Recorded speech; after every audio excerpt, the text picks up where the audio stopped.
أعوذ بالله من الشيطان الرجيم. پناه وړم الله تعالی شړل شوی شیطان څخه. بسم الله الرحمن الرحيم. د الله په نوم چې ډېر زیات مهربان پورا رحم لرونکی دی. أولئك الذين هدى الله فبهداه مقتده قل لا أسألكم عليه أجرا إن هو إلا ذكرى للعالمين. اے محمد صلی الله علیه وسلم هغه کسان د الله له لوري هدایت میندونکي د همغو پر لار ته هم لاړ شه او وایه چې زه د دې تبلیغ او لارښوونې په وظیفه له تاسې نه د کوم اجر غوښتونکی نه یم. دا خو د ټولو نړیوالو لپاره یو عمومي نصیحت دی.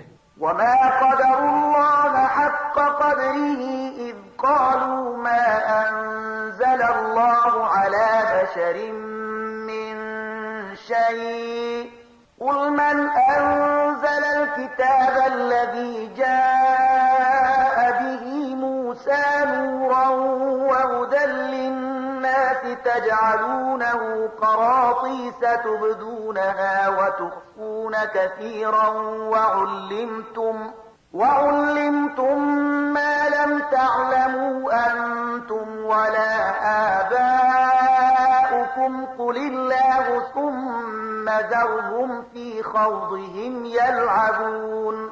دوی د الله صحیح قدر او ستاینه نکړه چې کله چې وویل الله پر کوم انسان باندې څه نه دی نازل کړي. نو دوی نه پوښتنه وکړه نو بیا هغه کتاب چې موسی علیه السلام را وړی و چې د ټولو انسانانو لپاره روښنايي او هدایت و چې تاسې هغه ټوټې کوئ، لږ څه ښکاره کوئ او ډېر څه پټوئ او د هغه په وسیله تاسې ته هغه علم درکړی شو چې نه له تاسې سره و او نه ستاسې له پلار نیکه سره. ښه نو د هغه نازلونکی څوک و؟ صرف دومره ووایه چې الله بیا یې په خپلو دلیل بازیو کې لوبو کولو ته پرېږده. وهذا كتاب أنزلناه مبارك مصدق الذي بين يديه ولتنذر أم القرى ومن حولها والذين يؤمنون بالآخرة يؤمنون به وهم على صلاتهم يحافظون. د همغه کتاب په څیر دا یو کتاب دی چې مونږ نازل کړی دی، له خیر او برکت نه ډک دی. د هغه څه تصدیق کوي چې له ده نه مخکې راغلي او د دې په خاطر نازل کړی شوی دی چې تاسې د هغه په وسیله د کلیو دا مرکز یعنی مکه او د هغې په شاوخوا کې اوسېدونکي تنبیه کړئ. کوم خلک چې آخرت مني هغوی په دې کتاب ایمان راوړي او هغوی داسې دي چې د خپلو لمونځونو پابندي کوي. ومن أظلم ممن افترى على الله كذبا أو قال أوحي إلي ولم يوح إليه شيء ومن قال سأنزل مثل ما أنزل الله ولو ترى إذ الظالمون في غمرات الموت والملائكة باسطوا أيديهم أخرجوا أنفسكم اليوم تجزون عذاب الهون بما كنتم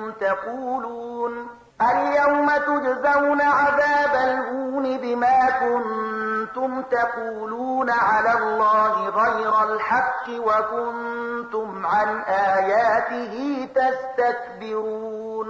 او له هغه چانه به بل لوی ظالم څوک وي چې په الله پورې د دروغ بهتانو تړي یا وایي چې پر ما باندې وحی راغلی ده په داسې حال کې چې پر هغه باندې کومه وحی نه وي نازله کړی شوي، یا هغه څوک چې د الله د نازل کړي شي په مقابله کې وایي چې زه به هم داسې شی نازل کړم. کاش کې ته ظالمان په هغه وخت کې ولیدلی شي چې هغوی د ځنکدن په سختیو کې غوټې وهونکي وي او په رښتې په لاس غځولو ورته ویونکي وي چې راوړئ وباسئ خپله ساه. نن به تاسې ته د هغو خبرو په مجازات کې رسوا کوونکی عذاب درکړی شي چې تاسې په الله پورې د ناحقه تور په ټپلو کولې او د هغه د آیاتونو په مقابل کې مو سرغړونې څخه کار اخیست.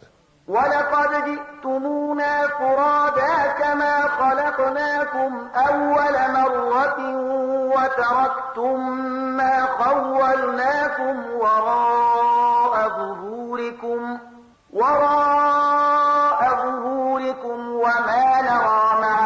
شفعاءكم الذين زعمتم أنهم فيكم شركاء لقد تقطع بينكم وضل عنكم ما كنتم تزعمون. الله بوي دادا وستاسې همغسې تنها زما په وړاندې حاضر شوي لکه څنګه چې مونږ په لومړي ځل تاسې یوازې پیدا کړي وي. څه چې مونږ تاسې ته په دنیا کې درکړي وو هغه ټول تاسې شاته پریښي راغلي یاست او اوس مونږ له تاسې سره ستاسې هغه سپارښت کوونکي هم نه وینو چې د هغو په باب ستاسې دا ګمانو چې ستاسې د چارو په برابرولو کې هغوی هم یو څه برخوال دي. ستاسې ټولې خپل منځي اړیکې پرې کړل شوې او هغه ټول د څخه ورک شول چې تاسې د هغو ګمان درلود. إن الله فالق الحب والنوى يخرج الحي من الميت ومخرج الميت من الحي ذلكم الله فأنا تؤفكون. د دانې او زړی چونکی الله دی. همغه ژوندی له مړي څخه باسي او همغه مړی له ژوندي نه باسي. د دې ټولو چارو سرته رسونکی خو الله دی. نو تاسې کوم لوري ته اوښتونکي یاست؟ فالق الإصباح وجعل الليل سكنا والشمس والقمر حسبانا ذلك تقدير العزيز العليم. هماغه د شپې پرده چیروي سهار را باسي. همغه شپه د رام کولو وخت ګرځولې ده. همغه د لمر او سپوږمۍ د ختلو پریوتلو حساب ټاکلی دی. دا ټولې د همغه ستر قدرت او علم لرونکي ټاکلي اندازې دي. وهو الذي جعل لكم النجوم لتهتدوا بها في ظلمات البر والبحر قد فصلنا الآيات لقوم يعلمون. او همغه ذات دی چې ستاسې لپاره ستوري د بیدیا او سمندر په ترږمیو کې د لارې پیژندلو وسیله وګرځول. وګورئ مونږ نښانې په ډاګه ښکاره بیان کړي دي د هغو خلکو لپاره چې علم لري. وهو الذي أنشأكم من نفس واحدة فمستقر ومستودع قد فصلنا الآيات لقوم يفقهون. او همغه ذات دی چې تاسې له یو نفس څخه پیدا کړی بیا د هر یو لپاره د تقرر نیولو یو ځای دی او یو د هغه د ورسپارنې ځای. دا نښانې مونږ د هغو خلکو لپاره څرګندې کړي دي چې پوهه او ادراک لري. وهو الذي أنزل من السماء ماء فأخرجنا به نبات كل شيء فأخرجنا منه خضرا نخرج منه حبا متراكبا ومن النخل من طلعها قنوان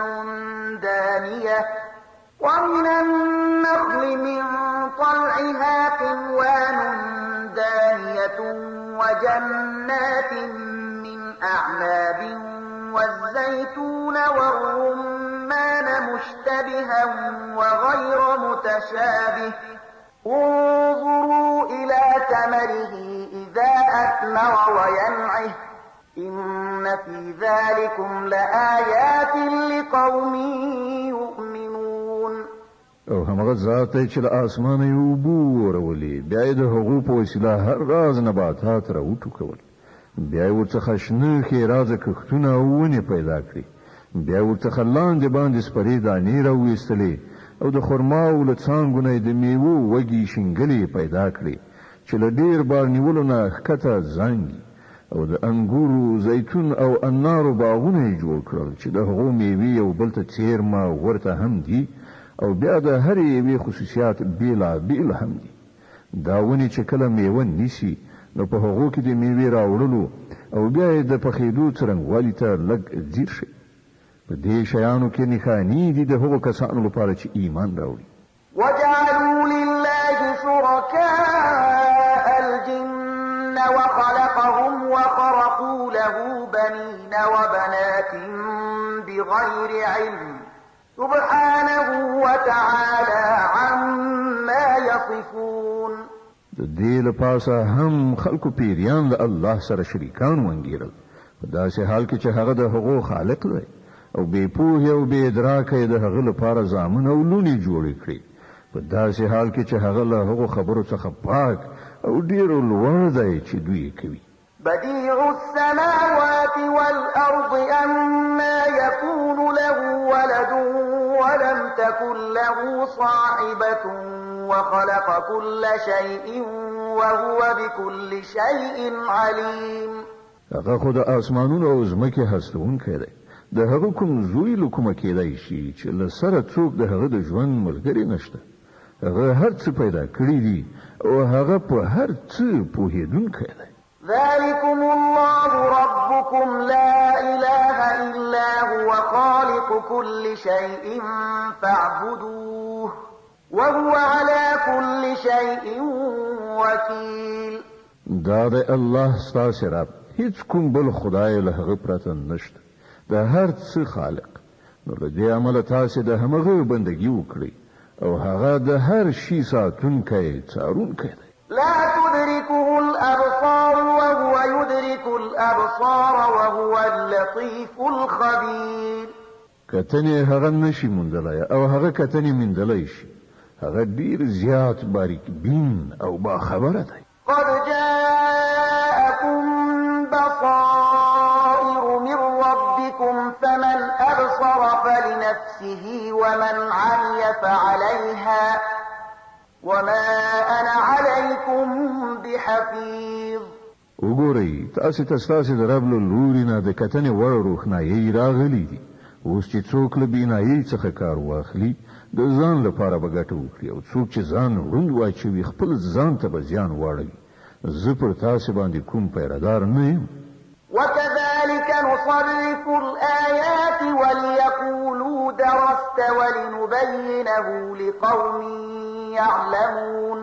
په دې ډول موږ خپل آیتونه بیا په بیلابیلو ډولونو بیانوو او د دې لپاره بیانوو چې دا خلک به وایي تا له چا څخه زده کړه کړې ده او کوم کسان چې عالمان دي د هغو لپاره موږ حقیقت روښانه کړو. اتبع ما أوحي إليك من ربك لا إله إلا هو وأعرض عن المشركين. اے محمد صلی الله علیه وسلم د هغه وحی پیروي کوونکی اوسه چې پر تا باندې ستاد رب له لوري نازله شوې ده ځکه چې له هغه یو رب نه پرته بل کوم خدای نشته او په دې مشرکانو پسې پل مه وهه. ولو شاء الله ما أشركوا وما جعلناك عليهم حفيظا وما أنت عليهم بوكيل. کله الله خوښ وای نو هغه په خپل داسې لار چاره برابر ولای شو چې دا خلک مشرکان شوي نه وای ته مونږ پر هغه باندې پیرادار نه ټاکلای او نه ته پر هغه باندې مسلط ساتونکې. ولا تسبوا الذين يدعون من دون الله فيسبوا الله عدوا بغير علم كذلك زينا لكل أمة عملهم ثم إلى ربهم مرجعهم فينبئهم بما كانوا يعملون. اے مؤمنان دا خلک چې الله نه پرته څوک بلی هغوی ته کنځلې مه کوئ چېرته داسې ونشي چې دوی له شرک نه په نور الله وړاندې تګ سره د ناپوهۍ له امله الله ته کنځلې وکړي. مونږ خو په همدې ډول د هرې ډلې لپاره د هغې کړه وړه ښایسته کړي دي بیا د هغوی د همغه خپل رب په لوري ورګرځېدل دي په هغه وخت کې به هغه ورته څرګنده کړي چې هغوی څه کړي. وأقسموا بالله جهد أيمانهم لئن جاءتهم آية ليؤمنن بها قل إنما الآيات عند الله وما يشعركم أنها إذا جاءت لا يؤمنون. دوی له سختو قسمونو خوړلو سره وایي چې کوم ته کومه نښانه راشي نو موږ پر ایمان راوړو. اے محمد صلی الله علیه وسلم دوی ته وایي چې نښانې خو له الله سره دي او تاسو څنګه وپوهول شئ چې که نښانې را هم شي نو دوی ایمان راوړونکي نه دي. ونقلب أفئدتهم وأبصارهم كما لم يؤمنوا به أول مرة ونذرهم في طغيانهم يعمهون. مون په همغه شان د دوی زړونه او نظر اړو لکه څنګه چې دوی لومړی ځل په ایمان نو راوړی. مون دوی په همدې سرکشي کې لالهند پریږدو. د الانعام سوره چې د قران عظیم شان شپږمه مبارکه سوره ده په مکه معظمه کې را نازله شوې ده. 115 آیاتونه لري. تلاوت او پښتو ترجمه یې له 111 آیت څخه اوري. ولو أننا نزلنا إليهم الملائكة وكلمهم الموتى وحشرنا عليهم كل شيء قبلا ما كانوا ليؤمنوا إلا أن يشاء الله ولكن أكثرهم يجهلون. کوم پر دوی باندې پرختیا هم نازل کړي وای او مړو له دوی سره خبرې کړي وای او د ټول نړۍ شیان مو د دوی تر نظر لاندې راغون کړي وای بیا هم دوی ایمان راوړونکي نو مګر دا چې د خدای همدا غوښتنه وی چې هغوی د ایمان راوړي او زیاتره خلک د ناپوهۍ خبرې کوي. وكذلك جعلنا لكل نبي عدوا شياطين الإنس والجن يوحي بعضهم إلى بعض زخرف القول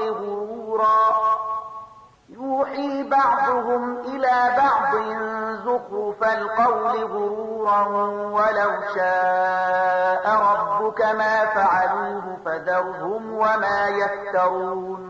او مونږ ته هم داسې شیطان انسانان او شیطان پیریان د هر پیغمبر دښمنان ګرځولي دي چې یو بل ته خوږې خبرې د غولونې او فریب لپاره رسوي. که ستا د رب اراده دا وایي چې هغوی د داسې ونه کړي نو هغوی به هیڅکله داسې نه کول.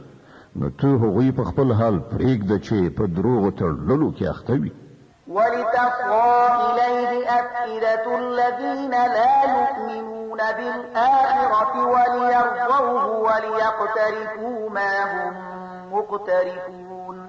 مونږ هغوی ته د دې هر څه کولو وخت زکه ورکوو چې کوم خلک چې په آخرت باندې ایمان نه لري د هغوی زړونه د دې غولونکي ښکلا په لوري مایل وي او هغوی پرې خوښ شي او د هغو ناوړو چارو په کړو لاس پورې کړي چې هغوی کول غواړي. فغير الله أبتغي حكما وهو الذي أنزل إليكم الكتاب مفصلا والذين آتيناهم الكتاب يعلمون أنه منزل من ربك بالحق فلا تكونن من الممترين. آیا زل الله نه پرته کوم بل فیصله کوونکی ولټوم په داسې حال کې چې هغه تاسو ته پوره مفصل کتاب لېږلی دی او کوم خلکو ته چې مونږ له تا نه مخکې کتاب ورکړی وو هغوی پوهیږي چې دا کتاب ستا د همغه رب له لوري په حق نازل شوی دی. نو له دې کبله ته له شک کوونکو څخه مه کېږه. وتمت كلمة ربك صدقا وعدلا لا مبدل لكلماته وهو السميع العليم. ستا د رب وینا د رښتینولۍ او عدالت په اعتبار بشپړه ده. هیڅوک د هغه د فرمانونو بدلونکی نه دی او هغه د هر څه اورېدونکی او په هر څه پوهېدونکی دی. وإن تطع أكثر من في الأرض يضلوك عن سبيل الله إن يتبعون إلا الظن وإن هم إلا يخرصون. او اے محمد صلی الله علیه وسلم کته د هغو خلکو د اکثریت په خلو کار وکړي چې په ځمکه کې میشته دي نو هغوی به تا د الله له لارې نه واړوي. هغوی خو صرف په ګمان روان او د انګېرنو برابرونکي دي. إن ربك هو أعلم من يضل عن سبيله وهو أعلم بالمهتدين. په حقیقت کې ستا رب ډېر ښه پوهېږي چې څوک د هغه له لارې اوښتي دي او څوک په سمه لاره برابر دي. فكلوا مما ذكر اسم الله عليه إن كنتم بآياته مؤمنين. نو که تاسو د الله په آیاتونو ایمان لرئ نه په کوم څاروي باندې چې د حلالولو په وخت کې د الله نوم اخیستل شوی وي د هغه غوښه وخورئ. وما لكم ألا تأكلوا مما ذكر اسم الله عليه وقد فصل لكم ما حرم عليكم إلا ما اضطررتم إليه وإن كثيرا ليضلون بأهوائهم بغير علم إن ربك هو أعلم بالمعتدين. خنو څه دلیل دی چې تاسو هغه څه ونه خورئ چې پر هغه باندې د الله نوم اخیستل شوی وي په داسې حال کې چې د کومو شیانو استعمال چې الله له اضطراري حالاتو نه پرته په نورو ټولو حالاتو کې حرام کړي دي د هغو تفصیل تاسو ته درښودلی دی. زیاتره خلک داسې دي چې له علم نه پرته صرف د خپلو خواهشاتو په اساس ګمراه کوونکې خبرې کوي. ستا رب دا له حده تېرېدونکي ډېر ښه پېژني. وذروا ظاهر الإثم وباطنه إن الذين يكسبون الإثم سيجزون بما كانوا يقترفون. تاسو هم له ښکارا ګناهونو څخه ځان وژغورئ او هم له پټو څخه. څوک چې د ګناه کسب کوي هغوی به د خپلې دغې ګټې مجازات ومومي. ولا تأكلوا مما لم يذكر اسم الله عليه وإنه لفسق وإن الشياطين ليوحون إلى أوليائهم ليجادلوكم وإن أطعتموهم إنكم لمشركون. او کوم څاروي چې د الله د نوم په اخیستلو نوي ذبح کړی شوي د هغه غوښه مه خورئ. دا کار فسق دی. شیطانان د خپلو ملګرو په زړونو کې شکونه او اعتراضونه اچوي تر څو چې هغوی له تاسو سره شخړه وکړي. خو که تاسو د هغوی اطاعت ومانه تاسو به په باوري توګه مشرکان یاست. أَوَمَنْ كَانَ مَيْتًا فَأَحْيَيْنَاهُ وَجَعَلْنَا لَهُ نُورًا يَمْشِي بِهِ فِي النَّاسِ كَمَنْ مَثَلُهُ فِي الظُّلُمَاتِ لَيْسَ بِخَارِجٍ مِنْهَا كَذَلِكَ زُيِّنَ لِلْكَافِرِينَ مَا كَانُوا يَعْمَلُونَ. آیا هغه څوک چې مخکې مړو بیا موږ ورته ژوند وباښه او هغه رڼا مو ورکړه چې د هغې په وړانګو کې هغه د خلکو په منځ کې د ژوند لاره وهي د هغه چا په څیر کېدی شي چې په ترږمیو کې غورځېدلی وي او په هیڅ شان ورڅخه وتونکی نه وي. د کافرانو لپاره په همدې توګه د هغوی کړه وړه ښایسته کړی شوي. وكذلك جعلنا في كل قرية أكابر مجرميها ليمكروا فيها وما يمكرون إلا بأنفسهم وما يشعرون. او په همدې ډول مونږ په هر سیمه کې د هغې غټ غټ مجرمان بوخت کړي دي چې هلته د خپل مکر او ټګۍ جالو غوړوي. اصلا هغوی د خپل ټګۍ په لومه کې په خپله نښتي دي خو له هغوی سره د دې شعور نشته.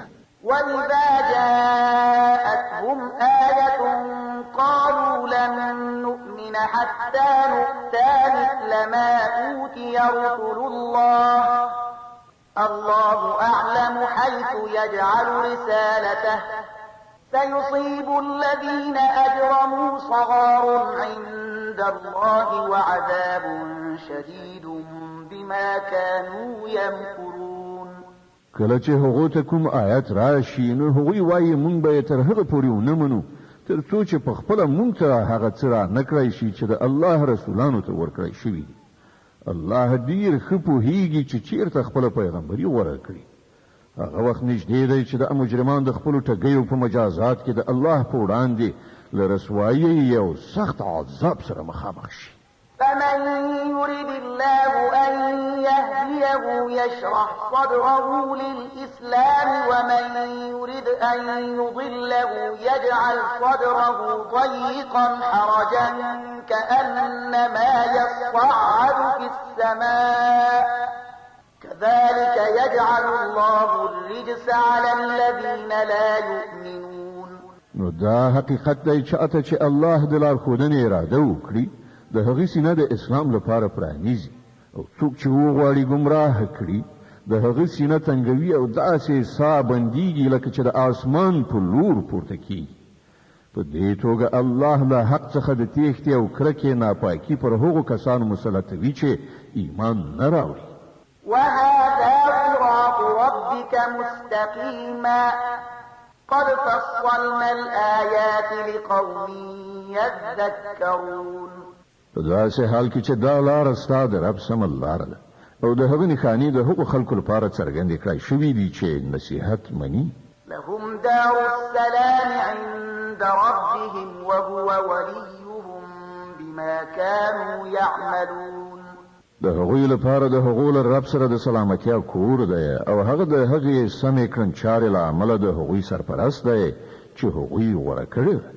ويوم يحشرهم جميعا يا معشر الجن قد استكثرتم من الإنس وقال أولياؤهم من الإنس ربنا استمتع بعضنا ببعض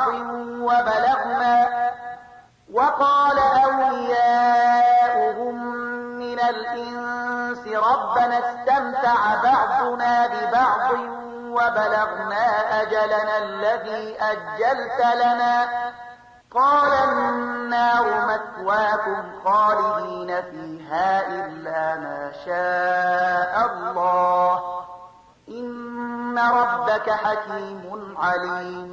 په هغه ورځ چې الله ټول خلق تر محاصرې لاندې را ټول کړي په هغه ورځ به هغه پیریانو ته په خطاب وفرمایي چې ای د پیریانو ډلې تاسو خو په انساني نوې باندې خل لاس پاک کړ له انسانانو څخه چې څوک د هغوی ملګري وو هغوی به عرض وکړي چې پروردګار زمونږ هر یو له بل نه پوره استفاده کړې ده او اوس مونږ هغې نیټې ته را رسېدلي یو چې تا راته ټاکلې وه. الله به وفرمایي خنو اوس تاسې استوګنځی اور دی په هغه کې به تاسې د تل لپاره اوسیږئ له هغه نه به یوازې همغه وژغورل شي چې الله د هغوی ژغورل وغواړي. بېشکه ستا رب د حکمت خاوند او عالم دی. وكذلك نولي بعض الظالمين بعضا بما كانوا يكسبون. وګوره په دې ډول به مونږ په آخرت کې ظالمان د هغو ګټو له امله چې هغوی په دنیا کې یو له بله سره په ملګري کېدو کولې په خپلو منځو کې سره دوستان وګرځو. يا معشر الجن والإنس ألم يأتكم رسل منكم يقصون عليكم آياتي وينذرونكم لقاء يومكم هذا قالوا شهدنا على أنفسنا وغرتهم الحياة الدنيا وشهدوا على أنفسهم أنهم كانوا كافرين.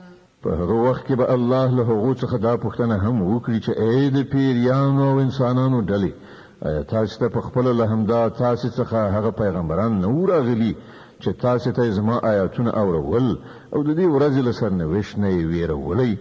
هغوی به وایي هو موږ د ځان پر خلاف په خپله شاهدي وایو نن د دنیا ژوندانه دا خلک په غولونه کې اچولي دي خو په هغه وخت کې به هغوی په خپله د ځان پر خلاف شاهدي ووایي چې هغوی کافران. ذلك أن لم يكن ربك مهلك القرى بظلم وأهلها غافلون. دا شاهدی به له هغو څخه د دې لپاره واخیستله شي چې دا ثابته شي چې ستا رب په ظلم سره د کلیو تباه کوونکی نه و چې کله د هغو استوګن له حقیقت څخه بېخبره. ولكل درجات مما عملوا وما ربك بغافل عما يعملون.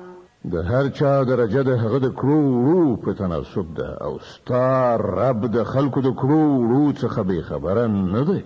وربك الغني ذو الرحمة إن يشأ يذهبكم ويستخلف من بعدكم ما يشاء كما أنشأكم من ذرية قوم آخرين.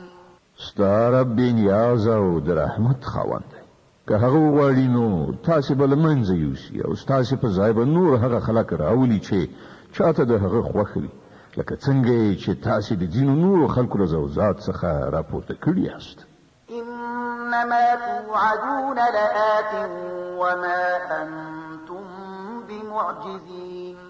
له تاسو سره چې کوم شی وعده کیږي هغه رومرو راتلونکی دی او تاسو د خدای د عجزولو وس نه لرئ یعنی د خدای تقدیر ته تغییر نشئ ورکولی. قل يا قوم اعملوا على مكانتكم إني عامل فسوف تعلمون من تكون له عاقبة الدار إنه لا يفلح الظالمون. اے محمد وای چې اے خلکو تاسو په خپل ځای عمل کوونکی اوسئ او زه به هم په خپل ځای عمل کوم. ژر به درته څرګنده شي چې د چا عاقبت کیږي. بشکه چې ظالمان نه بریالي کیږي. وجعلوا لله مما ذرأ من الحرث والأنعام نصيبا فقالوا هذا لله بزعمهم وهذا لشركائنا فما كان لشركائهم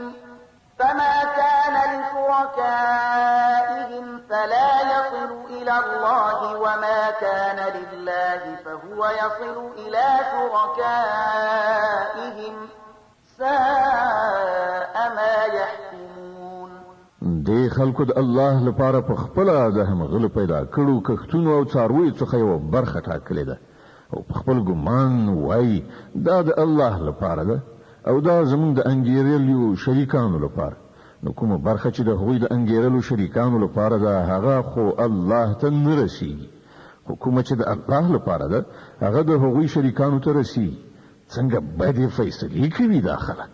وكذلك زين لكثير من المشركين قتل أولادهم شركاؤهم ليردوهم وليلبسوا عليهم دينهم ولو شاء الله ما فعلوه فذرهم وما يفترون. او په همدې ډول د ډیرو مشرکانو لپاره د هغوی شریکانو د خپل اولاد وژل ښایسته کړي تر څو چې هغوی له تباهۍ سره مخامخ کړي او هغوی د خپل دین په باب په اشتباه کې واچوي. که الله غوښتي وای نو دوی به داسې نه وکړي. نو دوی پرېږده چې په خپلو دروغو جوړولو کې اخته وي. د الانعام مبارکه سوره چې د قرآن عظیم الشان شپږمه سوره ده په مکې معظمې کې رانازله شوې ده. 115 آیاتونه لري. تلاوت او پښتو ترجمه یې له 138 آیت څخه اوري. وقالوا هذه أنعام وحرث حجر لا يطعمها إلا من نشاء بزعمهم وأنعام حرمت ظهورها وأنعام لا يذكرون اسم الله عليها افتراء عليه سيجزيهم بما كانوا يفترون. وای دا څاروي او دا کښت ممنوع دي. دا یوازې هغه خلک خوړلی شي چې مونږ په هغو باندې خوړلو غواړو. په داسې حال کې چې دا بندیز هغوی له خپله ځانه لګولی دی. بل ځینې څاروي دي چې پر هغو باندې سپرلي کول او پیټه یې وړل حرام کړی شوي او ځینې څاروي دي چې پر هغو باندې د الله نوم نه اخلي او دا هر څه هغوی پر الله باندې افترا کړې ده. ژر به الله دوی ته د دې دروغو جوړولو مجازات ورکړي. وقالوا ما في بطون هذه الأنعام خالصة لذكورنا ومحرم على أزواجنا وإن يكن ميتة فهم فيه شركاء سيجزيهم وصفهم إنه حكيم عليم. او وای چې د دې څارویو په ګیډه کې دي دا په ځانګړي ډول زمونږ د نارینه‌و لپاره دي او زمونږ پر ښځو باندې حرام دي. خو که مړ وي نو دواړه د هغه په خوړلو کې شریک کېدای شي. دا خبرې چې دوی غوټه کړي دي د دې مجازات به الله دوی ته ورکړي. بېشکه هغه حکیم او له ټولو خبرونه خبر دی. قد خسر الذين قتلوا أولادهم سفها بغير علم وحرموا ما رزقهم الله افتراء على الله قد ضلوا وما كانوا مهتدين. په باوري توګه هغه خلک زیانمن شول چې خپل اولادونه د جهالت او ناپوهۍ په اساس ووژل او د الله ورکړې روزي په الله باندې په دروغو تړلو سره حرام وګڼله. په یقیني ډول هغوی ګمراه شول او هیڅکله هغوی له سمې لارې میندونکو څخه نه وو. وهو الذي أنشأ جنات معروشات وغير معروشات والنخل والزرع مختلفا أكله والزيتون والرمان متشابها وغير متشابه كلوا من ثمره إذا أثمر وآتوا حقه يوم حصاده ولا تسرفوا إنه لا يحب المسرفين. دا همغه ذات دی چې په ځمکه خپاره او د ونو مخ پورته باغونه او د خرماو ونې پیدا کړي کښتونه یې زرغون کړي چې له هغو څخه راز خوراکي مواد په لاس راځي د زیتون او د انارو ونې پیدا کړي چې د هغو میوې په رنګ څیرمه او په خوند کې بیلې د هغو له پیداوارو نه وخورئ چې کله میوه ونیسي او د الله حق ادا کړئ چې کله فصل وریبئ او له حده تیری مه کوئ چې الله له حده تیري کوونکي نه خوښوي. ومن الأنعام حمولة وفرشا كلوا مما رزقكم الله ولا تتبعوا خطوات الشيطان إنه لكم عدو مبين. او هماغه ذات دی چې له څارویو څخه یې ځینې داسې پیدا کړي دي چې له هغو څخه د سپرلۍ او پیټې وړلو کار اخیستل کیږي او ځینې داسې هم چې د خوړلو او هوارولو لپاره پکاري له هغو شیانو څخه وخورئ چې الله در په برخه کړي دي او د شیطان په پلو مه ځئ چې ستاسې ښکاره دښمن دی. 8 أزواج من الضأن 2 ومن المعز 2 قل الذكرين حرم أم الأنثيين أما اشتملت عليه أرحام الأنثيين نبئوني بعلم إن كنتم صادقين. دا اته نر او ښځې دي 2 د میږو له نوې نه او 2 د وزو له نوې نه. ای محمد صلی الله علیه وسلم له دوی نه پوښتنه وکړه چې الله د هغو نر حرام کړي دي که ښځې یا هغه بچي چې د میږو او د وزې په ګېډه کې وي د علم سره سمې ماته راوښیي که تاسې رښتونې یاست. ومن الإبل 2 ومن البقر 2 قل الذكرين حرم أم الأنثيين أما اشتملت عليه أرحام الأنثيين أم كنتم شهداء إذ وصاكم الله بهذا فمن أظلم ممن افترى على الله كذبا ليضل الناس بغير علم إن الله لا يهدي القوم الظالمين. او همدغه راز 2 د اوښ له نوې نه او 2 د غوایي له نوې نه دي. پوښتنه وکړه د دوی نر خدای حرام کړي دي که ښځې یا هغه بچی چې د اوښ او غوا په ګېډه کې وي آیا تاسې په هغه وخت کې موجود وئ چې الله د هغو د حرام والي حکم درکړی و؟ نو له هغه چا نه به بل لوی ظالم څوک وي چې د الله لوري ته د دروغو وینا منسوب کړي تر څو چې له علم نه پرته خلکو ته غلطه لارښوونه وکړي. په باوري توګه الله دغه راز ظالمانو ته سمه لاره نه ښیي. قل لا أجد فيما أوحي إلي محرما على طاعم يطعمه إلا أن يكون ميتة أو دما مسفوحا أو لحم خنزير فإنه رجس أو فسق أو فسقا أهل لغير الله به فمن اضطر غير باغ ولا عاد فإن ربك غفور رحيم. ای محمد صلی الله علیه وسلم دوی ته ووایه کومه وحی چې ماته راغلی ده په هغې کې خو زه کوم داسې شی نه مومم چې په کوم خوړونکي باندې حرام وي مګر دا چې هغه مرداره یعنې خپله مړ شوی وي یا توی شوي وینه وي یا د خوږو غوښه وي چې هغه ناپاکه ده یا فسق وي چې د الله د نوم د اخیستلو پرته ذبح کړی شوی وي. نو څوک چې د اړتیا په حالت کې له دغو شیانو څخه کوم شی وخوري پرته له دې چې هغه د نافرمانۍ اراده ولري او پرته له دې چې د اړتیا له اندازې څخه زیاتی وکړي نو په دې کې شک نشته چې ستا رب له تېرېدنې څخه کار اخیستونکی او رحم کوونکی دی. وعلى الذين هادوا حرمنا كل ذي ظفر ومن البقر والغنم حرمنا عليهم شحومهما إلا ما حملت ظهورهما أو الحوايا أو ما اختلط بعظم ذلك جزيناهم ببغيهم وإنا لصادقون. او کوم خلکو چې يهودیت غوړه کړ پر هغه باندې مونږ ټول نوکانو والا جناور حرام کړیو او د غویانو او پسونو واز ده هم له هغې نه پرته چې د هغو په پختیو یا د هغو په کلمو یا په هډوکو پورې نښتي وي دا مونږ د هغو د سرغړونې سزا هغوی ته ورکړې وه او دا څه چې مونږ وایو بیخي رښتیا وایو. فإن كذبوك فقل ربكم ذو رحمة واسعة ولا يرد بأسه عن القوم المجرمين. اوس که هغوی تا دروغجنو ګڼي نو ورته ووایه چې ستاسې د رب د رحمت لمن ارته ده او له ګناهکارانو څخه د هغه د عذاب مخه ګرځول کېدی نشي.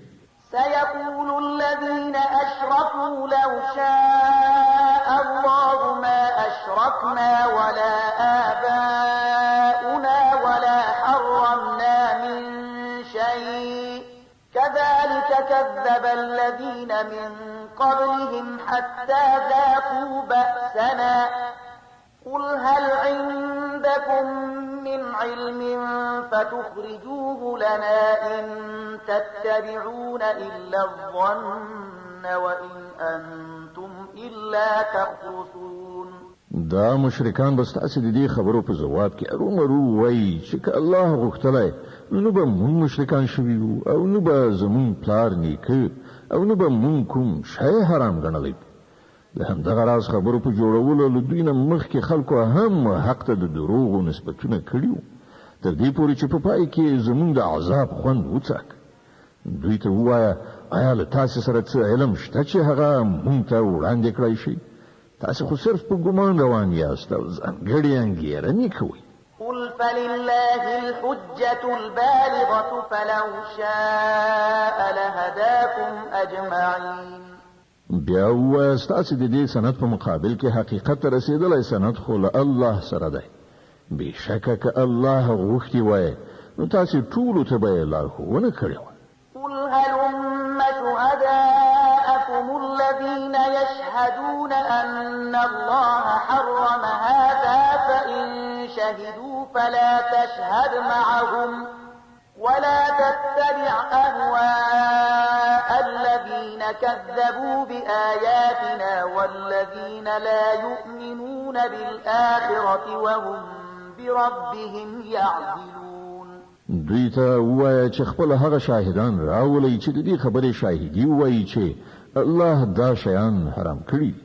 نو که هغوی شاهدي ووایي نو ته له هغو سره شاهدي مه وایه او هیڅکله د هغو خلکو په غوښتنو پسې مزه چې هغوی زموږ آیاتونو ته د دروغو نسبتونه کړي او له آخرت نه منکران دي او نور له خپل رب سره شریکوي. قل تعالوا أتل ما حرم ربكم عليكم ألا تشركوا به شيئا وبالوالدين إحسانا ولا تقتلوا أولادكم من إملاق نحن نرزقكم وإياهم ولا تقربوا الفواحش ما ظهر منها وما بطن ولا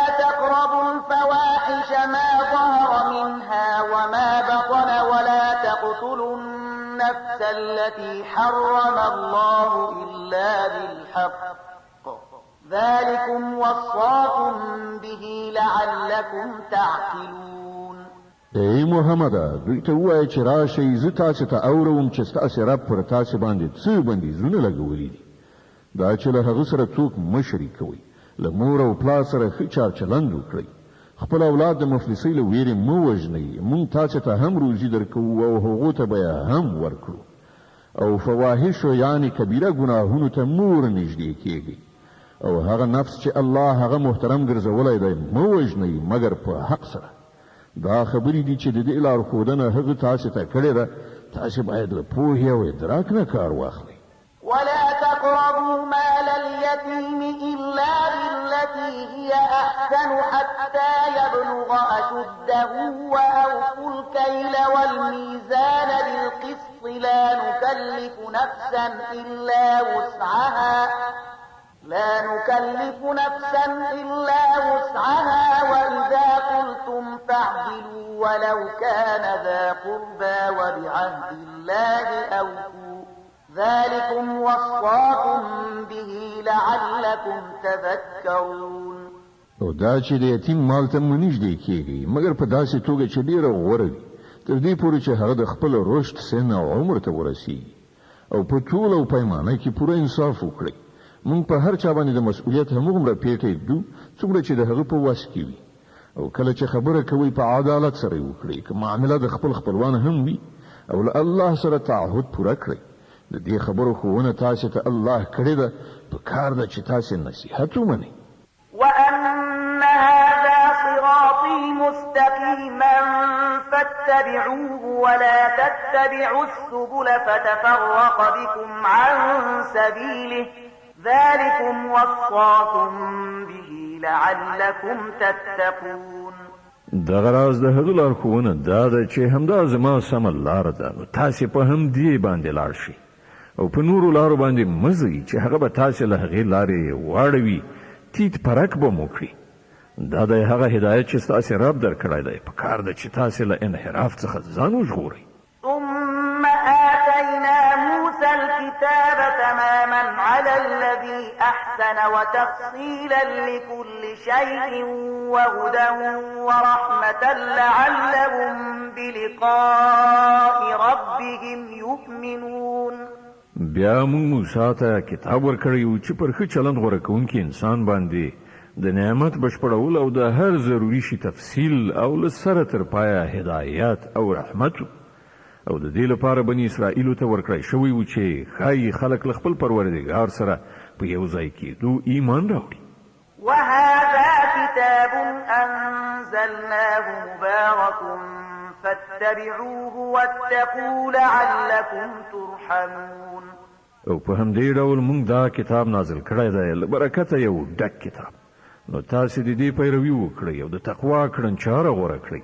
لرې نه ده چې پر تاسې رحم وشي. أن تقولوا إنما أنزل الكتاب على طائفتين من قبلنا وإن كنا عن دراستهم لغافلين. تر څو چې دا ونه وایي چې کتاب له موږ نه پخوا دوو ډلو یعنې یهود او نصارا ته نازل شوی او موږ له هغو له لوستلو بېخبره وو. أو تقولوا لو أنا أنزل علينا الكتاب لكنا أهدى منهم فقد جاءكم بينة من ربكم وهدى ورحمة فمن أظلم ممن كذب بآيات الله وصدف عنها سنجزي الذين يصدفون عن آياتنا سوء العذاب بما كانوا يصدفون. اوس تاسې دا پلمه هم نشئ کولای چې که پر موږ باندې کتاب نازل کړی شوی وای نو موږ به له هغو نه ښه هدایت میندونکي وو. تاسې ته ستاسې د رب له لوري نه یو روښانه دلیل هدایت او رحمت راغلی دی. اوس به له هغه چا نه بل غټ ظالم څوک وي چې د الله آیتونه دروغ وګڼي او مخ ورڅخه واړوي. کوم کسان چې زموږ له آیاتونو څخه مخ اړوي موږ به هغوی ته د دې مخ اړونې په مجازات کې ډیره بده سزا ورکړو. هل ينظرون إلا أن تأتيهم الملائكة أو يأتي ربك أو يأتي بعض آيات ربك يوم يأتي بعض آيات ربك لا ينفع نفسا إيمانها لم تكن آمنت من قبل أو كسبت في إيمانها خيرا قل انتظروا إنا منتظرون. اوس خلک دې ته سترګې په لارې دي چې د هغوی مخې ته پرښتې راشي ودرېږي یا ستا رب په خپله راشي یا ستا د رب ځینې څرګندې نښانې ښکاره شي. په کومه ورځ چې ستا د رب ځینې مخصوصې نښانې را څرګندې شي بیا به یو داسې چاته د هغه ایمان هیڅ ګټه ونه رسوي چې مخکې ایمان نه وي راوړی یا یې په خپل ایمان کې څه نیکي نه وي ګټلې. ای محمد صلی الله علیه وسلم دوی ته ووایه چې ښه نو تاسې سترګې په لاره اوسئ، موږ هم انتظار باسو.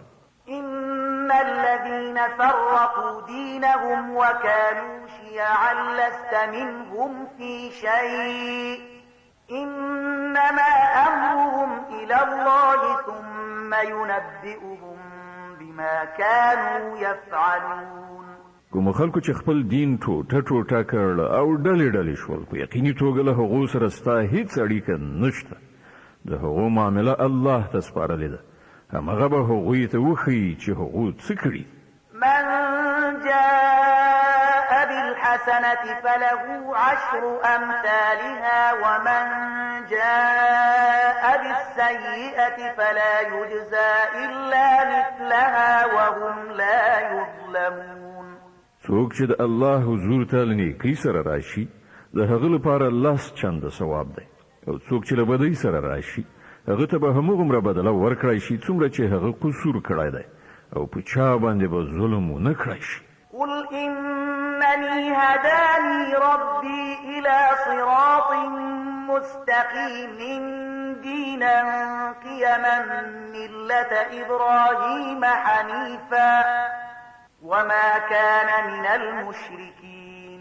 اے محمد صلی الله علیه وسلم ووایه زما رب په یقیني توګه ماته سمه لاره راښودلې ده، بیخي صحیح دین چې په هغه کې کوم کوږوالی نشته. د ابراهیم مسلک چې هغه یو لوري ته په متمایل کېدو غوره کړی او هغه له مشرکانو څخه نه و.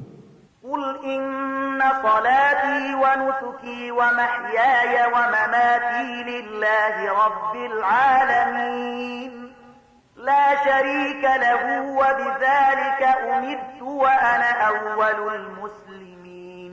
ووایه زما لمونځ، زما د عبادت ټول مراسم، زما ژوند او زما مرګ هر څه د الله رب العالمین لپاره دي چې د هغه هیڅوک شریک نشته. د همغه امر ماته شوی دی او تر ټولو لومړی د اطاعت سره ټیټونکی زه یم. قل أغير الله أبغي ربا وهو رب كل شيء ولا تكسب كل نفس إلا عليها ولا تزر وازرة وزر أخرى ثم إلى ربكم مرجعكم فينبئكم بما كنتم فيه تختلفون. ویا آیا زل الله نه پرته کوم بل رب ولټوم په داسې حال کې چې همغه د هر څه رب دی، هر څوک چې څه ګټي د هغه مسؤل هغه په خپله دی، هیڅ پیټی پورته کوونکی د بل پیټی نه پورته کوي. بیا ستاسې ټولو د خپل رب لوري ته ورګرځېدل دي، په هغه وخت کې به هغه ستاسې د شخړو حقیقت تاسې ته دروښیي. وهو الذي جعلكم خلائف الأرض ورفع بعضكم فوق بعض درجات ليبلوكم فيما آتاكم إن ربك سريع العقاب وإنه لغفور رحيم. ما ذات چې هغه تاسې د ځمکې خلیفګانو ګرځولی او له تاسې نه ځینو ته د ځینو نورو په مقابل کې ډېرې لوړې درجې درکړي، تر څو تاسې ته چې څه درکړي دي په هغه کې په تاسې باندې ازمویښت وکړي. بېشکه ستا رب په سزا ورکولو کې هم ډېر چټک دی او ډېر بخښونکی او رحم کوونکی هم دی. د الاعراف مبارکه سوره چې د قرآن عظیم الشان 9مه سوره ده، په مکې معظمې کې را نازله شوې ده، 206 آیاتونه لري. تلاوت او پښتو ترجمه یې له لومړي آیت څخه اورئ. بسم الله الرحمن الرحیم. د الله په نوم چې ډېر زیات مهربان پوره رحم لرونکی دی. الف لام میم صاد. كتاب أنزل إليك فلا يكن في صدرك حرج منه لتنذر به وذكرى للمؤمنين. الف لام میم صاد دا یو کتاب دی چې تا ته درلیږل شوی دی. نو ای محمد صلی الله علیه وسلم ستا په زړه کې د له ده نه څه اندېښنه نه وي. د ده له نازلولو نه هدف دا دی چې ته د ده په وسیله منکرانو وویروې او د مؤمنانو لپاره یادونه وي. اتبعوا ما أنزل إليكم من ربكم ولا تتبعوا من دونه أولياء قليلا ما تذكرون.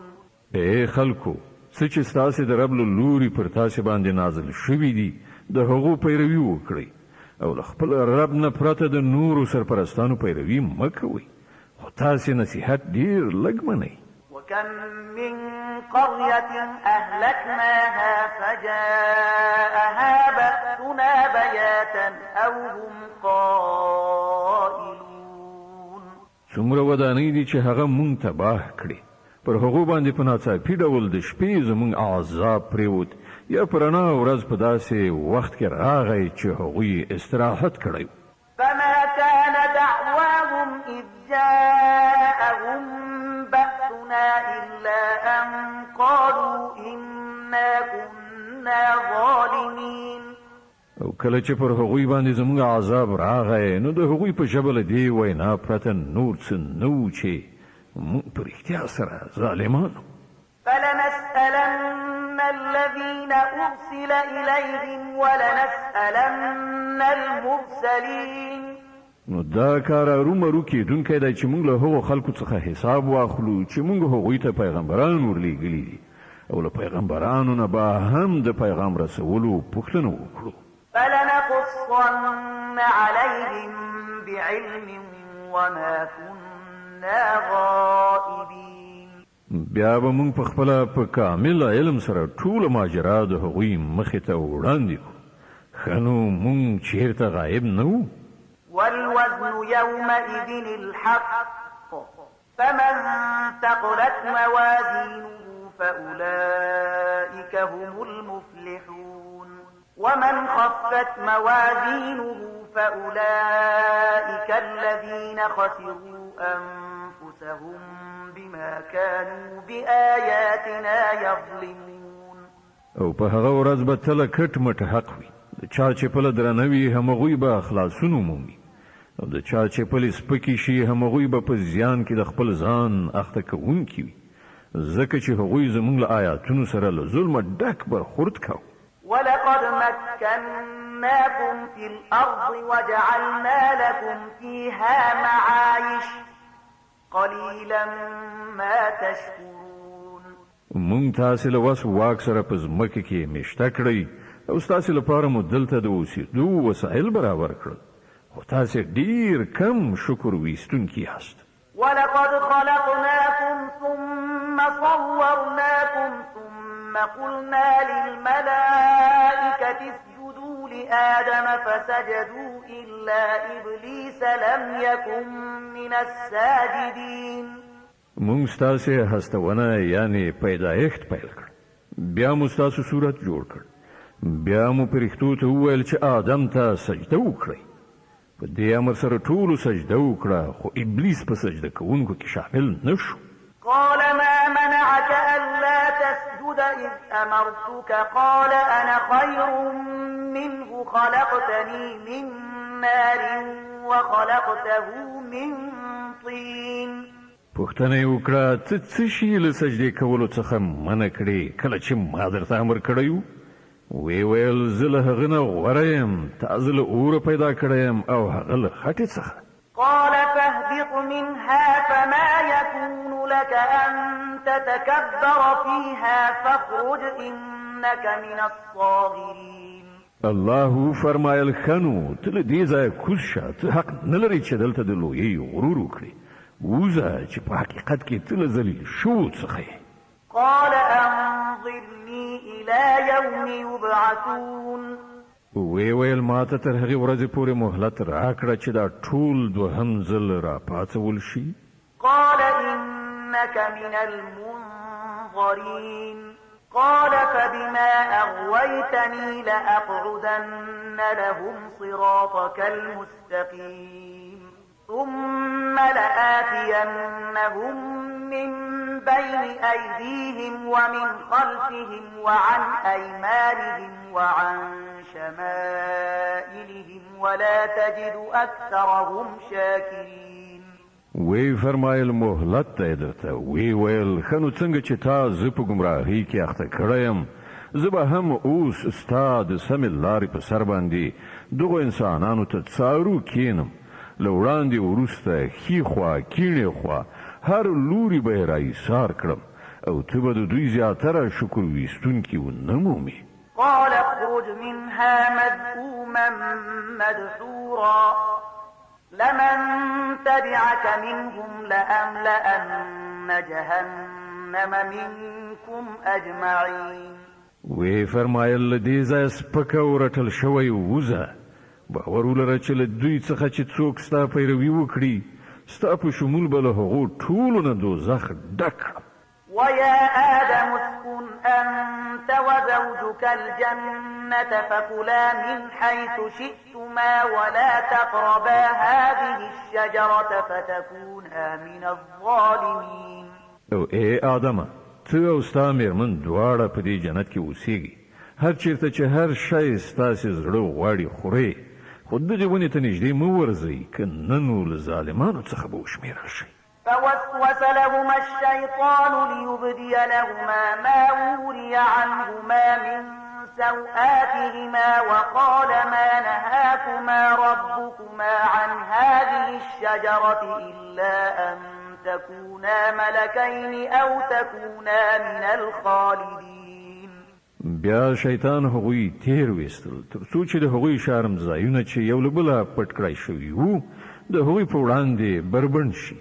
هغو ته یې وویل ستاسې رب چې تاسې له دې ونې څخه منع کړي یاست د دې باعث له دې پرته نور څه نه دي چې چیرته تاسې پرېږدي نه شي یا تاسې ته د تل لپاره ژوند در په برخه نه شي. وقاسمهما إني لكما لمن الناصحين. او هغه په لوړه یعنې قسم خوړلو هغوی ته وویل چې زه ستاسې رښتینی خیر غوښتونکی یم. فدلاهما بغرور فلما ذاقا الشجرة بدت لهما سوآتهما وطفقا يخصفان عليهما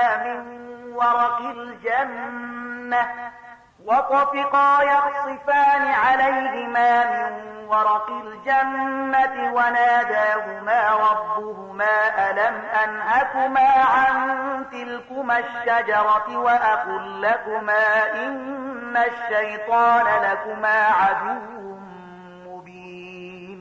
په دې توګه په غولولو سره هغه دواړه کرار خپلې لارې ته راواړول.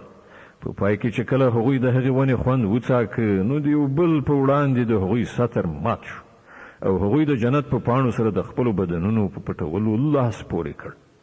په دې وخت کې چې کله د هغو رب هغوی ته غږ وکړ آیا ما تاسې له دې ونې څخه نه وی منع کړي او نه مې وویلي چې شیطان ستاسې ښکاره دښمن دی؟ قالا ربنا ظلمنا أنفسنا وإن لم تغفر لنا وترحمنا لنكونن من الخاسرين. دواړو وویل ای زموږ ربه موږ په خپل ځان ظلم وکړ اوس که تا موږ ته بښنه ونه کړه او پر موږ دې رحم ونه کړ نو موږ به ارومرو تباه شو. قال اهبطوا بعضكم لبعض عدو ولكم في الأرض مستقر ومتاع إلى حين قال فيها تحيون وفيها تموتون ومنها تخرجون.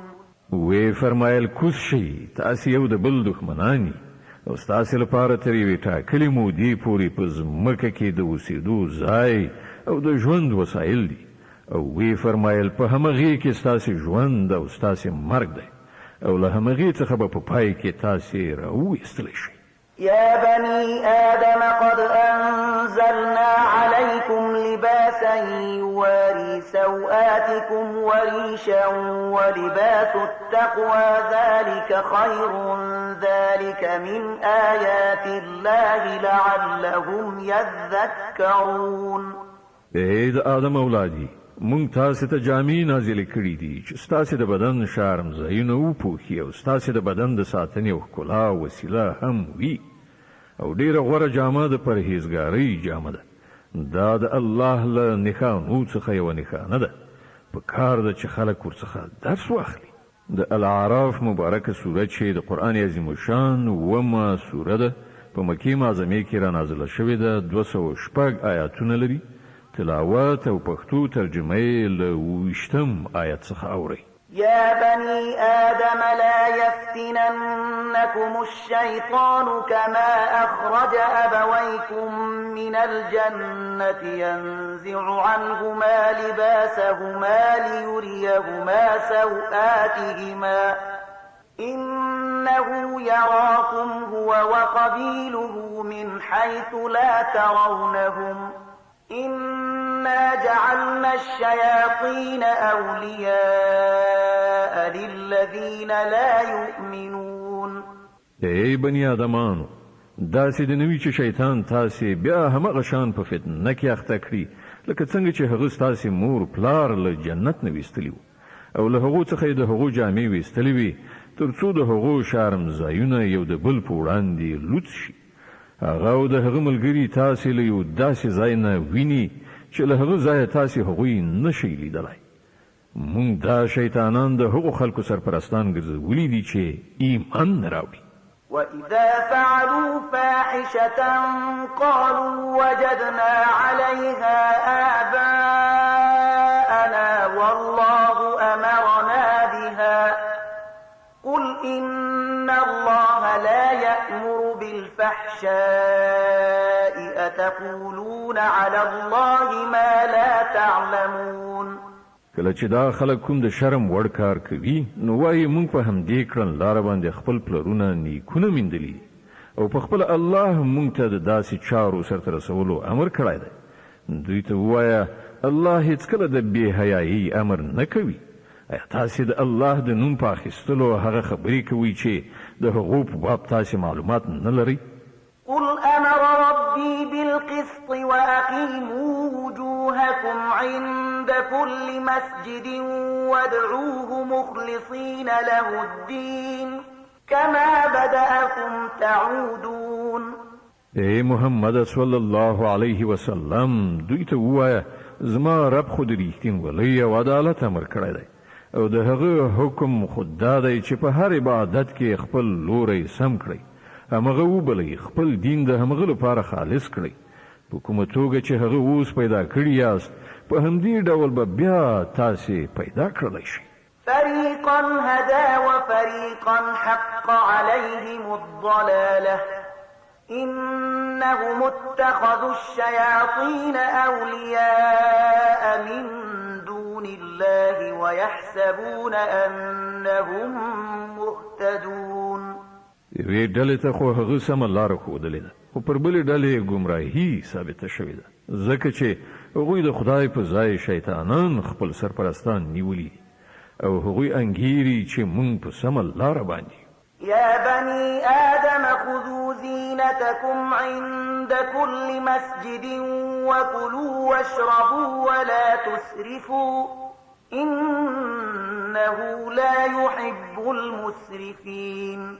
ای بنی آدمان، د هر عبادت په وخت کې په خپل ښکلا سینګار اوسئ او خورئ څښئ او له حده تیری مه کوئ. الله له حده تیري کوونکي نه خوښوي.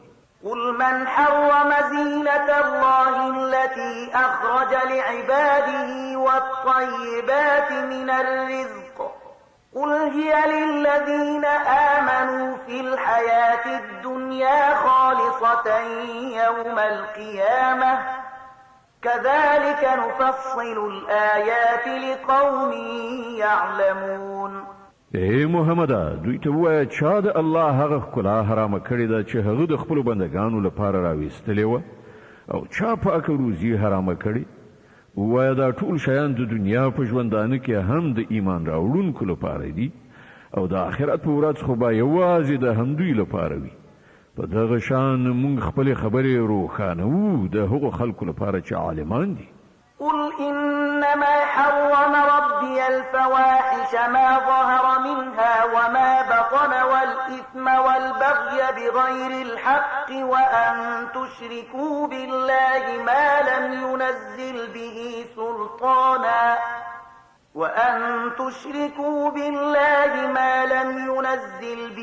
سلطانا وأن تقولوا على الله ما لا تعلمون. اے محمد صلی الله علیه وسلم دوی ته وایي چې زما رب چې کوم شیان حرام کړي دي هغه خود دادي د بې حیایي چارې که ښکاره وي او که پټې او ګناه او د حق پر خلاف تیری او دا چې له الله سره تاسې کوم څوک شریک کړئ چې د هغه لپاره کوم سند نه دی نازل کړی او دا چې د الله په نوم داسې کومه خبره وکړئ چې د هغې په باب تاسې معلومات نه لرئ چې هغه په حقیقت کې همغه کړې ده. ولكل أمة أجل فإذا جاء أجلهم لا يستأخرون ساعة ولا يستقدمون. د هر قوم لپاره د مهلت یوه نیټه ټاکلې ده. بیا چې کله د کوم قوم وخت او نیټه پوره کیږي او پوره 1 ساعت وروسته والی او مخکې والی به هم پکې نه راځي او دا خبره الله د مخلوق پیدا کولو په پیل کې په ډاګه ښکاره کړې وه. يا بني آدم إما يأتينكم رسل منكم يقصون عليكم آياتي فمن اتقى وأصلح فلا خوف عليهم ولا هم يحزنون.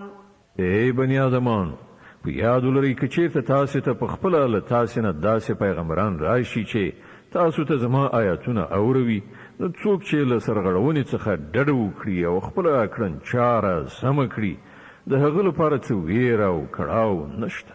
والذين كذبوا بآياتنا واستكبروا عنها أولئك أصحاب النار هم فيها خالدون. او څوک چې زموږ آیاتونه دروغ وګڼي او د هغو په مقابل کې په سرکشۍ لاس پورې کړي هغوی به دوزخیان وي د تل لپاره به پکې استوګن وي. فمن أظلم ممن افترى على الله كذبا أو كذب بآياته أولئك ينالهم نصيبهم من الكتاب حتى إذا جاءتهم رسلنا يتوفونهم قالوا أين ما كنتم تدعون من دون الله قالوا ضلوا عنا وشهدوا على أنفسهم أنهم كانوا كافرين. ښکاره خبره ده چې له هغه چا نه به بل غټ ظالم څوک وي چې سراسر د دروغو خبرې د الله لور ته منسوبې کړي یا د الله رښتینې آیاتونه دروغ وګڼي. داسې خلک به د خپل تقدیر د لیکنې سره سمه خپله برخه ومومي ان تر دې چې هغه ساعت به راشي چې کله زموږ لیږل شوي پرښتې د هغو د څاګانو اخیستلو لپاره ورسیږي په هغه وخت کې به هغوی ورڅخه پوښتنه وکړي چې راوښیي اوس چیرته دي ستاسې هغه معبودان چې تاسې هغه د خدای په ځای بلل. هغوی به ووایي چې ټول له موږ نه ورک شول او هغوی به په خپله د ځان په خلاف شاهدي ووایي چې موږ په رښتیا سره له حق نه منکران. قال ادخلوا في قد خلت من قبلكم من الجن والإنس في النار كلما دخلت أمة لعنت أختها حتى إذا اداركوا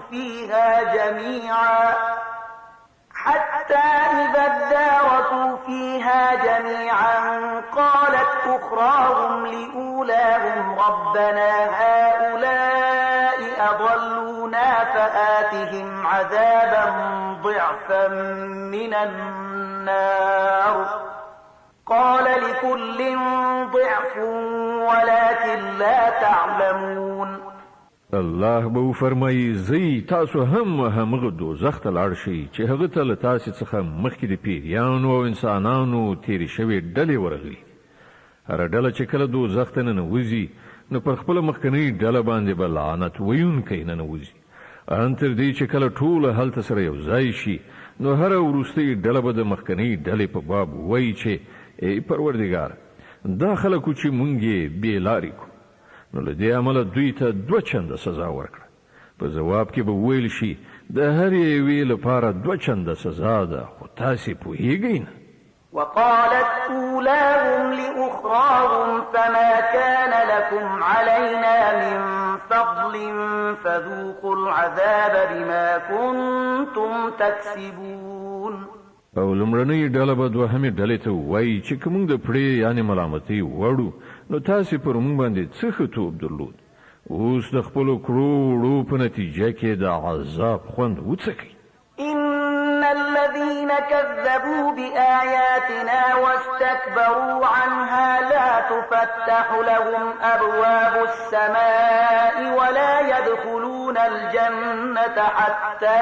يلج الجمل في سم الخياط وكذلك نجزي المجرمين باور ولرئ چې زموږ آیاتونه دروغجن ګڼلي دي او د هغو په مقابل کې سر غړولی دی د هغو لپاره به د آسمان دروازې هیڅکله پراننستل شي جنت ته د هغو تګ دومره ناممکن دی لکه د ستنې سپم څخه د اوښ تېرېدل موږ مجرمان په همداسې مجازات محکوموو لهم من جهنم مهاد ومن فوقهم غواش وكذلك نجزي الظالمين د هغو لپاره به د دوزخ لاندې یعنی فرش او د همدې دوزخ له پاسه اغوستونه یعنی پوخ وي دا د هغه بدله چې مونږ ظالمانو ته ورکو والذين آمنوا وعملوا الصالحات لا نكلف نفسا إلا وسعها أولئك أصحاب الجنة هم فيها خالدون د دې پر خلاف کوم کسانو چې زموږ آیاتونه منلي دي او غوره عملونه یې کړي دي او په دې باب مونږ هر څوک د هغه د وسې په اندازه مسؤل ګرځو هغوی جنتیان دي هلته به هغوی تل اوسي ونزعنا ما في صدورهم من غل تجري من تحتهم الأنهار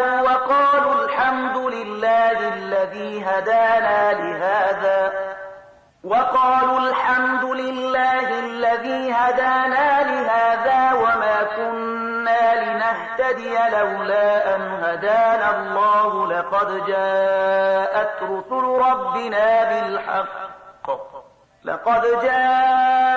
رسل ربنا بالحق ونودوا أن تلكم الجنة أورثتموها بما كنتم تعملون د هغو په زړونو کې چې د یو بل په خلاف کوم خیره وي هغه به مونږ ایسته کړو د هغوی نه لاندې به ویالې بهیږي او هغوی به ووایي چې ثنا ستاینه الله لره ده چې هغه مونږ ته دا لاره وښودله مونږ په خپله لاره نشوی موندلی که الله مونږ ته لارښوونه نه وای کړې زمونږ د رب لیږل شوي پیغمبران په رښتیا سره په حق راغلي په هغه وخت کې به آواز راشي چې دا جنت چې تاسې د هغه وارثان ګرځېدلي یاست تاسې ته د هغو عملونو په بدل کې درکړی شوی دی چې تاسې کول ونادى أصحاب الجنة أصحاب النار أن قد وجدنا ما وعدنا ربنا حقا فهل وجدتم ما وعد ربكم حقا قالوا نعم فأذن مؤذن بينهم اللعنة الله على الظالمين الذين يصدون عن سبيل الله ويبغونها عوجا وهم بالآخرة كافرون بیا به دا جنتیان دوزخیانو ته آواز وکړي وبوایي مونږ خو هغه ټولې ژبنیانې وعدې بشپړې ومیندلې چې زمونږ پروردګار له مونږ سره کړې وي ایا تاسې هم هغه ژبنې وعدې پوره ومیندلې چې ستاسې رب کړې وي هغوی به ځواب ورکړي هو په دې وخت کې به یو آواز کوونکی د هغوی په منځ کې نارې کړي چې د خدای لعنت دی وي پر هغو ظالمانو باندې چې د خدای له لارې نه خلک منع کول او د هغوی کوږوالی یې غوښت او له آخرت نه منکران وبينهما حجاب وعلى الأعراف رجال يعرفون يعرفون كلا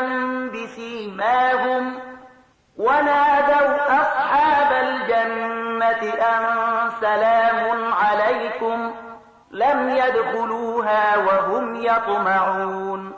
د دې دواړو ډلو ترمنځ به یو پرده یعنی برید وي چې د هغې د پاسه پر اعراف باندې به څه نور کسان وي. دوی به هره ډله د هغې له څېرې نه پیژني او جنتیانو ته به آواز وکړي وبه وایي چې سلامتي دې وي پر تاسې. دا خلک به په جنت کې ننوتلي نه وي خو د هغه هیلهمند به وي. وإذا صرفت أبصارهم تلقاء أصحاب النار قالوا ربنا لا تجعلنا مع القوم الظالمين. او کله چې د هغوی سترګې د دوزخیانو لوري ته واوړي نو به وایي ای پروردګاره موږ د دې ظالمانو ملګري کوم.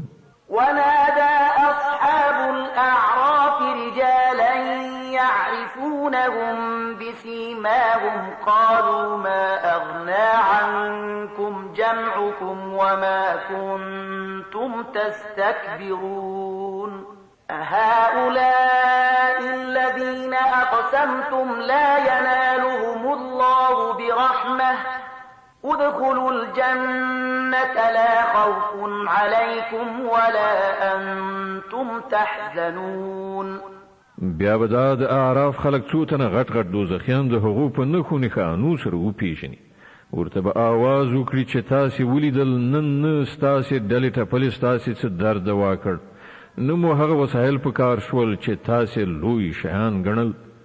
او آیا دا جنتیان همغه خلک نه دي چې د هغو په باب تاسې په قسمونو خوړلو ویل چې دوی ته خو به خدای له خپل رحمت څخه هیڅ شی هم ور نه کړي؟ نن هم هغوی ته وویل شول چې ننوځئ جنت ته نه به در باندې ویره وي نه کړاو. ونادى أصحاب النار أصحاب الجنة أن أفيضوا علينا من الماء أو مما رزقكم الله قالوا إن الله حرمهما على الكافرين الذين اتخذوا دينهم لهوا ولعبا وغرتهم الحياة الدنيا فاليوم ننساهم كما نسوا لقاء يومهم هذا وما كانوا بآياتنا يجحدون. او دوزخیان به جنتیانو ته آواز وکړي چې لږ غوندې اوبه پر موږ باندې راتوی کړئ یا له هغې روزي څخه چې الله تاسې ته درکړې ده یو څه راوغورځوئ. هغوی به ځواب ورکړي چې الله دا دواړه شیان د حق پر هغو منکرانو باندې حرام کړي دي چې هغوی خپل دین لوبه او ساعتیري ګرځولی او د دنیا ژوند هغوی غولولی و. الله فرمایي چې نن به موږ هم هغوی په همغه شان هیر کړو لکه څنګه چې هغوی د دې ورځې پیوستون هیر کړی او زموږ له آیاتونو څخه یې انکار کوو. ولقد جئناهم بكتاب فصلناه على علم هدى ورحمة لقوم يؤمنون. موږ دغه خلکو ته له داسې کتاب سره راغلي یو چې هغه مو د علم په اساس تشریح کړی دی د ایمان راوړونکو لپاره هدایت او رحمت دی. هل ينظرون إلا تأويله يوم يأتي تأويله يقول الذين نسوه من قبل قد جاءت رسل ربنا بالحق فهل لنا من شفعاء فيشفعوا لنا أو نرد فنعمل غير الذي كنا نعمل قد خسروا أنفسهم وضل عنهم ما كانوا يفترون. اوس نو آیا دا خلک لدی پرته کومې بلې خبرې ته سترګې په لار دي چې هغه عاقبت سره مخامخ شي چې دا کتاب د هغه خبر ورکوي؟ په کومه ورځ چې له هغه عاقبت سره مخامخ شي نو چا چې مخکې هغه له یاده ویستلی و همغه خلک به ووایي چې په رښتیا سره زموږ د پروردګار پیغمبران له حق سره راغلي. نو آیا اوس به زموږ لپاره کوم سپارښتګر وي چې زموږ په باب سپارښت وکړي یا موږ دوهم ځل بیرته ولیږل شو تر څو د هغه څه په ځای چې موږ پخوا کول اوس په بل ډول کار وکړو؟ هغوی په خپل ځانونه زیانمن کړل او کوم دروغ چې هغوی تړل هغه ټول ورڅخه ورک شول. إن ربكم الله الذي خلق السماوات والأرض في 6 أيام ثم استوى على العرش يغشي الليل النهار يطلبه حثيثا والشمس والقمر والنجوم مسخرات بأمره ألا له الخلق والأمر تبارك الله رب العالمين. په حقیقت کې ستاسو رب همغه الله دی چې هغه اسمانونه او ځمکه په شپږو ورځو کې پیدا کړل. بیا د خپل پاچاهۍ پر تخت باندې جلوه‌گر شو. شپه په ورځ باندې خوروي او بیا ورځ په شپې پسې په منډه راځي. لمر او سپوږمۍ او ستوري پیدا کړل. ټول د هغه د امر تابع دي. خبردار اوسئ د همغه هستونه ده او د همغه حکومت ده. لوی د الله لره د ټولو نړیوالو مالک او پروردگار ده. ادعوا ربكم تضرعا وخفية إنه لا يحب المعتدين. خپل رب وبلئ په زارۍ او په پټه پټه. دا یقیني ده چې هغه له حده تیری کوونکي نه خوښوي. ولا تفسدوا في الأرض بعد إصلاحها وادعوه خوفا وطمعا إن رحمة الله قريب من المحسنين.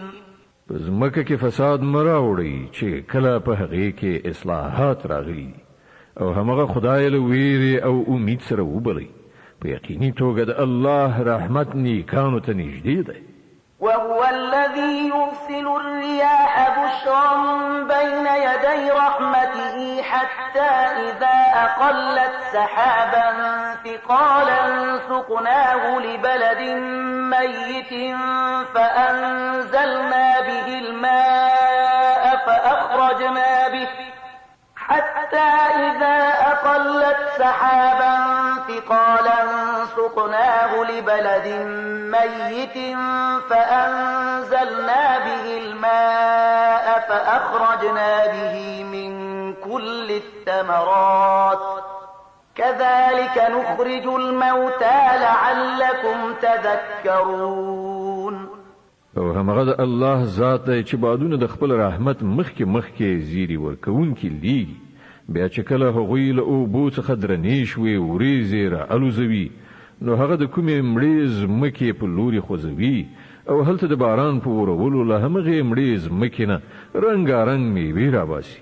وګورئ په دې ډول موږ مړي د مرګ له حالت نه راباسو. په کار ده چې تاسې له دې کتنې څخه درس واخلئ. والبلد الطيب يخرج نباته بإذن ربه والذي خبث لا يخرج إلا نكدا كذلك نصرف الآيات لقوم يشكرون.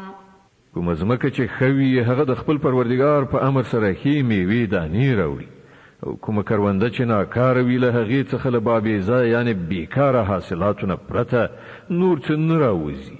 په دې توګه موږ د هغو خلکو لپاره بیا نښانې وړاندې کوو چې شکر ویستونکي دي. لقد أرسلنا نوحا إلى قومه فقال يا قوم اعبدوا الله ما لكم من إله غيره إني أخاف عليكم عذاب يوم عظيم. مونږ نوح د هغه د قوم لوري ته ولېږه. هغه وویل ای زما قومه د الله بندګي وکړئ. له هغه پرته ستاسې هیڅ بل خدای نشته. زه پر تاسې باندې د یوې هیبتناکې ورځې له عذابه ویریږم. قال الملأ من قومه إنا لنراك في ضلال مبين. د هغه د قوم مشرانو ځواب ورکړ مونږ ته خو داسې ښکاري چې ته په څرګنده ګمراهۍ کې اخته یې. قال يا قوم ليس بي ضلالة ولكني رسول من رب العالمين أبلغكم رسالات ربي وأنصح لكم وأعلم من الله ما لا تعلمون. وی ویلی زما قومه زه په کومه ګمراهۍ کې نه یم اخته شوی بلکې زه د رب العالمین پیغمبر یم تاسې ته د خپل رب پیغامونه رسوم ستاسې خیر غوښتونکی یم او ما ته د الله له لوري د هغه څه معلومات راکړی شوي چې تاسې ته نه دي معلوم أوعجبتم أن جاءكم ذكر من ربكم على رجل منكم لينذركم ولتتقوا ولعلكم ترحمون ایا تاسې په دې خبره حیران شوي چې تاسې ته په خپله ستاسې د قوم نه د یو سړي په وسیله ستاسې د رب یادونه راغله تر څو چې ستاسې پاملرنه راواړوي او تاسې له انحراف نه ځان وژغورئ او پر تاسې رحم وشي فكذبوه فأنجيناه والذين معه في الفلك وأغرقنا الذين كذبوا بآياتنا إنهم كانوا قوما عمين خو هغوی هغه دروغجن وګاڼه په پای کې مونږ هغه او د هغه ملګرو ته په یو بیړۍ کې نجات ورکړ او هغه خلک مو غرق کړل چې هغوی زمونږ آیاتونه دروغ ګڼلي په باوري توګه هغوی ړانده صدق الله العظيم الله ستر رښتیا ویونکی دی